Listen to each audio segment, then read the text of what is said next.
అందరూ నమస్కారం. ముందుగా జై స్వరాజ్యం టీవీకి ధన్యవాదాలు. ఛానల్కి ఎందుకంటే సమావేశంగా వచ్చినటువంటి జై స్వరాజ్యం టీవీకి ధన్యవాదాలు. ఈరోజు భారత విద్యార్థి ఫెడరేషన్ ఎస్ఎఫ్ఐ హన్మకొండ జిల్లా కమిటీ ఆధ్వర్యంలో హన్మకొండ జిల్లా కేంద్రంలో స్థానిక సుబేదాలోని ఆర్ట్స్ కాలేజీ ముందు రహదారిపై కేంద్ర ప్రభుత్వ దిష్టిబొమ్మ దగ్ధం చేయడం జరిగింది. ఎందుకంటే నిన్న పార్లమెంటులో మోడీ ప్రభుత్వం ఏదైతే అంటే బడ్జెట్ ప్రవేశపెట్టిలో ఆ బడ్జెట్ భారతదేశంలో తీవ్ర అన్యాయానికి గురి చేసి అన్ని రాష్ట్రాలను కొన్ని రాష్ట్రాలకు తక్కువ బడ్జెట్ కేటాయించి కొన్ని రాష్ట్రాలకు అసలే కేటాయించారు, కొన్ని రాష్ట్రాలకు ఎక్కువ బడ్జెట్ కేటాయించారు. పోయినసారి కంటే ఇప్పుడు దేశంలో తక్కువ బడ్జెట్ కేటాయించారు. ఇంకోటి చూసుకుంటే తెలంగాణ రాష్ట్రానికి సున్నా బడ్జెట్ మొత్తమే సున్నా బడ్జెట్.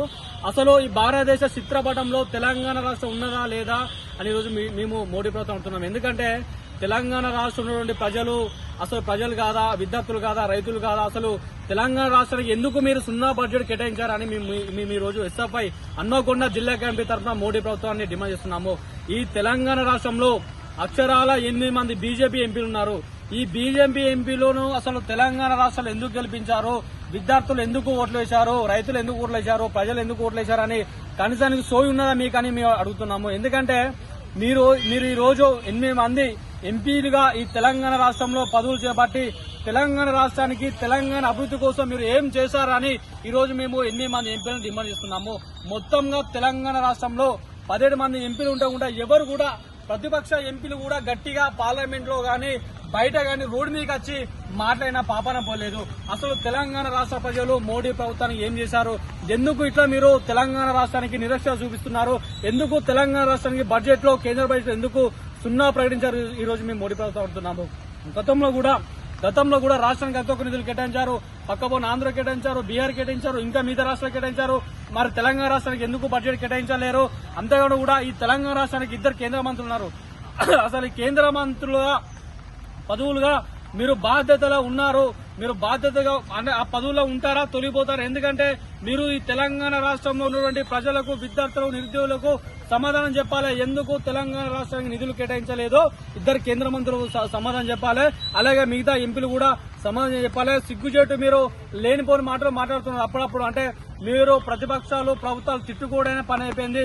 రాష్ట్రంలో, దేశంలో ప్రజల సమస్యలు, విద్యార్థుల సమస్యలను పూర్తిగా పట్టించడం లేదు.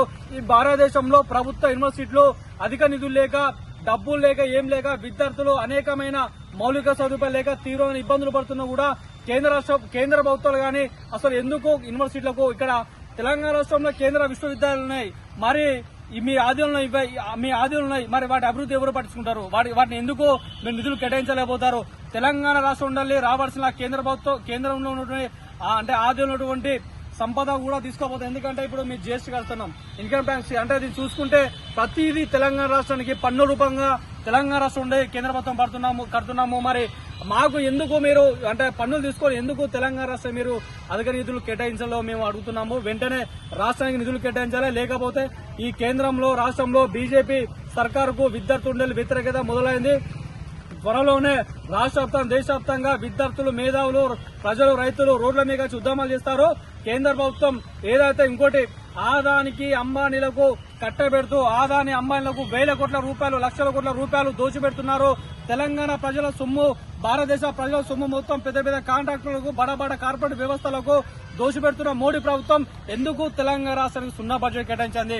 ఆదానికి, అంబానీకి మీరు లక్షల కోట్లు కాంట్రాక్ట్లు ఇస్తారు, కానీ భారతదేశ ప్రజలు మీ ఏదైతే ఓట్లతోటి ఎన్నుకున్నారో ఓట్లతోటి ఎన్నుకున్న ప్రజలకు మీరు ఎందుకు సాయం చేయలేకపోతున్నారు? ఎందుకు రాష్ట్రాల అభివృద్ధి చేయలేకపోతున్నారు?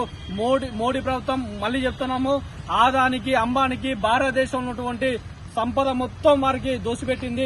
ఈ భారతదేశంలో నుండి పెద్ద ప్రభుత్వ రంగ సంస్థలు మొత్తం ప్రైవేట్ పరం చేస్తూ పెద్ద కార్పొరేట్ సంస్థలు అప్పచెప్పింది.